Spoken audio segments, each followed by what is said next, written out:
Senhoras e senhores, com vocês o futuro embaixador dos Estados Unidos da América, Eduardo Bolsonaro.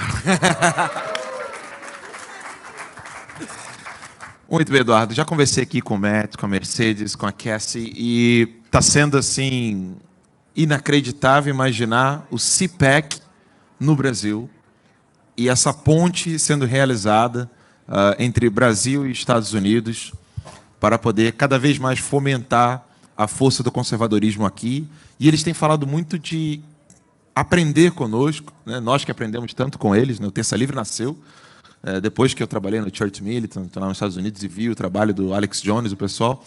Agora, eles estão falando de aprender conosco. Antes de mais nada, obrigado por estar aqui, né? Mas como é que você vê esse aprendizado mútuo entre nós e eles aqui no CPAC Brasil? O que mais me impressiona, Alan, é que é o seguinte, né? Quando os americanos eles vêm aqui, primeira satisfação está aqui do seu lado, Terça Livre, que é a nossa Fox News aqui, é exatamente isso. A gente também fica impressionado devido à surpresa deles, porque eles não sabem, né, desse movimento conservador que existe aqui no Brasil. Muito provavelmente porque não exista uma grande imprensa em comunicação direta com os Estados Unidos para mostrar a verdade do que ocorreu aqui com o nosso país. Principalmente, né, em 2018, isso aí se tornou claro devido ao fato concreto que foi a eleição do Jair Bolsonaro e também a reboque, 50 e poucos deputados federais eleitos pelo PSL. Isso, inclusive, é um fato tão notório que fez parte da minha fala ontem na abertura do CPAC, quando eu exemplifiquei com a Folha de São Paulo o que, por vezes, sai na Folha é o que sai no Le Monde na França, no The Guardian na Inglaterra, no The New York Times nos Estados Unidos, no El País na Espanha. Então, eles são muito bem arquitetados em nível mundial, nessa escala global, e, propositalmente, fecham os olhos para outros fatos. Então, é algo que impressiona os americanos e que a gente começa a quebrar mais esse monopólio. Quando a gente vê os conservadores entrando nas universidades, alguns conservadores como Josias Teófilo fazendo filmes sobre Olavo de Carvalho, o nosso papel aqui é quebrar o monopólio deles na política. Então, eu acredito que tem tudo para dar certo. Eles estão aprendendo muito com a gente e nós com eles, com certeza, também. Essa ponte criada, ela surgiu quando? Quando é que você teve a ideia de falar assim, pô, a gente precisa trazer um evento como o CPAC para o Brasil?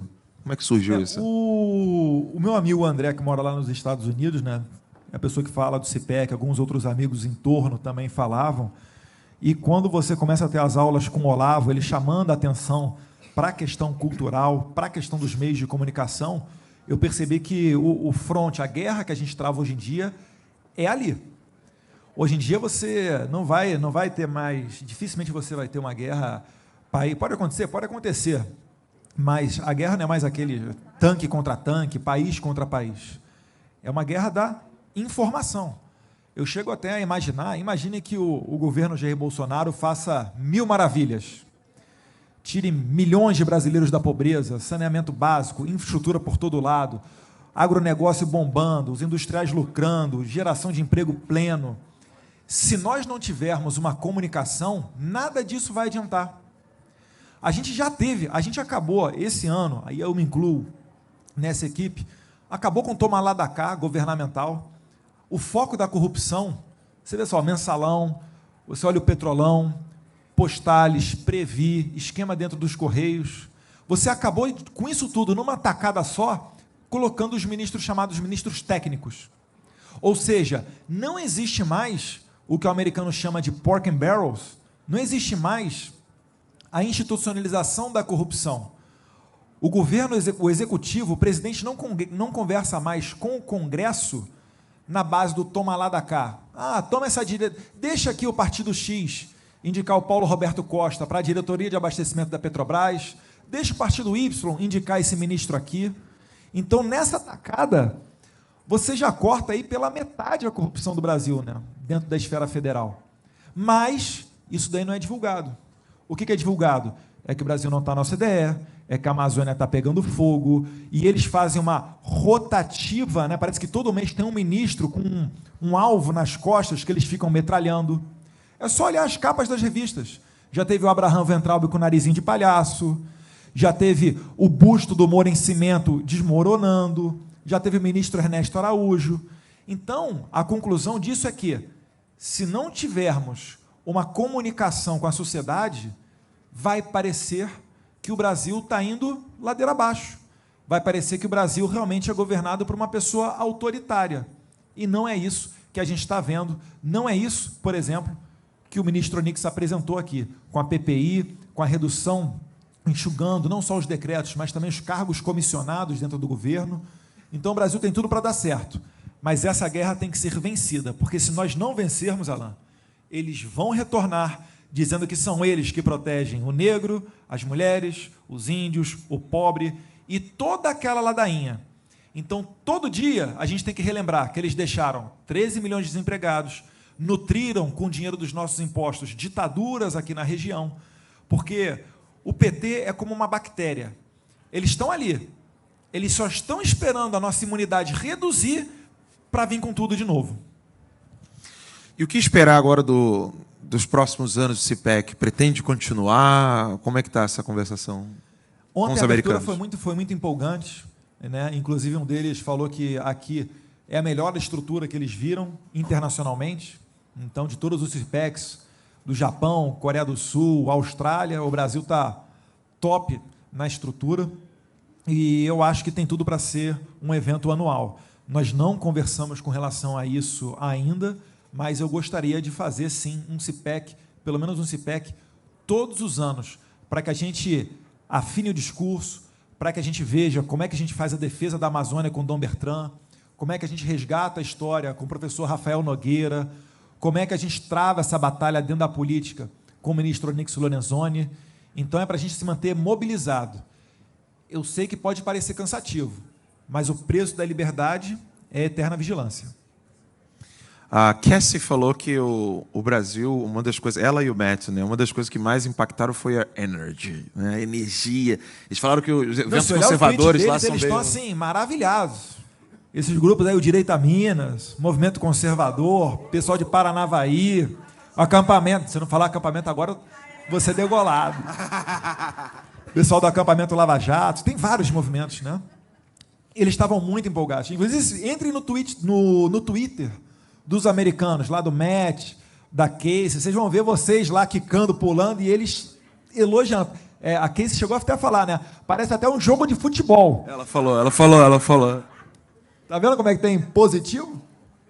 Eu acho que isso é uma das riquezas, né, do brasileiro, né? Porque imagina um país que ficou décadas, né, sob domínio socialista, tendo a família sendo destruída, nenhuma porta na imprensa dando abertura para quem quisesse criticar isso, seu pai sendo ultrajado como um nazista, matador, enfim, e de repente você vendo agora, Eduardo, depois de ver seu pai sendo esfaqueado, seu pai sendo caluniado, seu pai sendo recebendo todo tipo de mentira e calúnia, e agora você olhar para o CIPEC acontecendo, como é que é o sentimento de ver isso acontecendo, tudo isso acontecendo? É uma satisfação imensa, né? Eu queria só resguardar aqui, abrir um parênteses para dizer que o Jair Bolsonaro ele é só o braço político. Se não tivesse um Terça Livre, se não tivesse o Direito a Minas, o acampamento, o pessoal do movimento conservador, o Jair Bolsonaro jamais teria chegado lá. Então, quando ele chegou, o que ele faz? Ele inverte as coisas. Ele fala, o poder público é para servir a população. A população, na verdade, é o empregado do funcionalismo público. E ele não está inovando. Ele está copiando, por exemplo, o que dizia Ronald Reagan, que foi a primeira estrela do CIPEC em 1973, quando ele começou com o discurso do We the People. Tem um vídeo interessante, tá? O Ronald Reagan tem vários vídeos no YouTube, né? Mas esse é um dos que ele vai explicando, em que o poder está na mão da sociedade e não o contrário. Então, a gente fica muito esperançoso porque, pela primeira vez, a gente está sentindo que o Brasil está trilhando um outro caminho. É só a gente imaginar como é que estaria o Brasil se o Haddad tivesse sido eleito. Eu olhei um vídeo do... O pessoal comediante, como é que é o nome deles? Canal do Hipócritas, isso aí. O pessoal do Canal do Hipócritas fazendo uma matéria humorística, né? Mas colocando como se o Haddad tivesse sido eleito. Então, eles estavam falando que o Haddad foi na posse do Maduro, A Manuela Dávila assumiu o poder como vice e aí já fez reuniões com a CUT, com a MST, inclusive ia ter uma campanha de distribuição de armas para a MST. Enfim, eles fazem uma paródia, eles fazem um humor, mas que, no final das contas, é muito próximo da realidade, né? Quando você vê o Paulo Pimenta, a Gleisi Hoffmann indo para a Venezuela, nos dias de hoje, querer lá lamber as botas do Maduro, certamente, se o Haddad tivesse sido eleito, ele estaria indo na posse do Maduro lá, dizendo, né, repetindo as palavras de Lula, pode faltar tudo na Venezuela, menos democracia. E me perdoem os amigos venezuelanos, né, a gente utiliza muito o Roderick, Rafael Valera, todos vocês que estão aqui, né, Eduardo Bittar, que são venezuelanos, a gente utiliza a Venezuela porque fica claro, não é mais a teoria, é o socialismo do século XXI, o bolivarianismo na prática. E muitas das vezes, né, algumas empresas até fazem umas coberturas, mas eu acho que falta um pouquinho mais. Poxa, na imprensa tem pessoas sensacionais, né? Tem pessoas, poxa, eu sou fã do Leonardo Coutinho, hoje em dia ele vive nos Estados Unidos, né? Mas tem gente com coração, coragem, para levar adiante matérias investigativas, como, por exemplo, do falecido Tim Lopes, de se meter no meio do tráfico de drogas. Por que não fazer matérias desse nível, indo lá dentro da Venezuela, vendo o pessoal caçando pombo, comendo gato de rua, cachorro de rua? Por que não mostrar essa realidade? E, às vezes, a gente só consegue ter esse contato com a realidade num discurso do ministro Ernesto Araújo aqui no CIPEC, falando da menina de 14 anos e 14 quilos. Então, o que a gente não pode aceitar é esse tipo de coisa. A gente está fugindo dessa ideologia. E reparem só, né? Depois que o Karl Marx sintetizou as ideias comunistas, e vieram as derivações do marxismo, stalinismo, leninismo, maoísmo, todos eles sempre falam, o Stalin não interpretou bem Karl Marx. Eu, Mao Tse-tung, vou interpretar bem e aplicar na prática essa igualdade. E lá se vão alguns milhões de mortos. E, na sequência, vem o Fidel Castro. Não, o Mao Tse-tung errou na mão, fez errado. Eu, Fidel Castro, vou fazer certo. E lá vai não sei quantos mil para o paredão. E agora, mais uma vez, a história se repete. Vem Chávez falando que não, agora é o socialismo do século XXI. É o bolivarianismo que vai dar certo. E, mais uma vez, dá-lhe de pessoas morrerem. Então, é isso que a gente quer evitar para o Brasil. Eu finalizo aqui só, Alan, puxando um pouquinho para a segurança, né? Às vezes a gente se sente inseguro no Brasil. A capital mais violenta do mundo é Caracas. Aqui no Brasil, a média nacional está um pouco abaixo de 30 homicídios para cada grupo de 100 mil habitantes. Caracas, 2 anos atrás, estava com 120 homicídios para cada grupo de 100 mil habitantes. Para que nós tenhamos uma referência, né? Segundo a gloriosa ONU, a violência ela passa a ser crônica, o problema de criminalidade ele passa a ser crônico, quando esse número ultrapassa os 10 homicídios para cada 100 mil habitantes. Então, certamente, a gente vai no limite para tentar expor, primeiro denunciar isso ao mundo, para que depois a gente venha a ter as soluções. E eu só fico triste que esse esforço é feito através de países, uns dando as mãos para os outros, e não através da Organização das Nações Unidas, que é o órgão que tem por primazia defender os direitos humanos e trazer a paz mundial. Parece que a alta comissária dos direitos humanos, a senhora Bachelet, está mais preocupada em criticar o presidente Bolsonaro. Vide o seu último relatório, onde fala que no Brasil existiu uma redução da democracia com a ascensão do Bolsonaro, quando, na verdade, nós temos toda a imprensa livre, nenhum partido foi fechado, todos os políticos falam o que quiser, inclusive fake news. Então, onde é que está essa redução da democracia? Eles é que fazem essa guerra ideológica, e a gente está aqui para combater isso. E é mera coincidência que o marido dela era da Stasi, da Alemanha Oriental, e ela é fundadora do Foro de São Paulo, no grupo de Marbella, com José Disseu, né?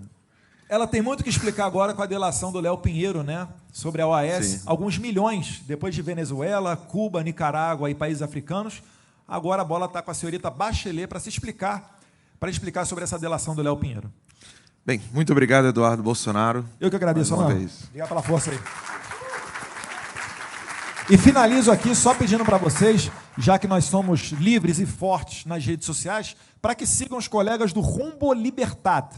É um grupo de venezuelanos, está exilado, uma parte na Colômbia, uma parte aqui no Brasil, mas eles é que me alimentam com as informações para eu saber o que está acontecendo lá na ponta. As autoridades americanas também escutam eles. Rafael Valera, Eduardo Bittar e Roderick Navarro são os principais expositores, mas também tem o Angel, o Alan. Então aproveitem para conversar com eles. Se levantem, por favor, para conversar com eles. O que acontece na Venezuela de verdade e o que a gente pode fazer para ajudar. Muito obrigado.